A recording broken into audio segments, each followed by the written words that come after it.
Zeynep'im canı üsteyim, cananı gözlerim. Yetti kardeş bir anam, Zehra'nı gözlerim. Ağ ile dağlara, Qüssədən qan ağlara. Ağ ile dağlara, Qüssədən qan ağlara.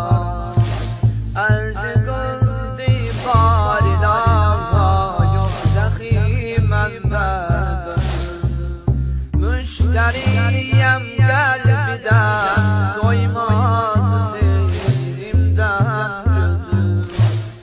Ayrılık ettiğinden o kalmışam yalgız özüm.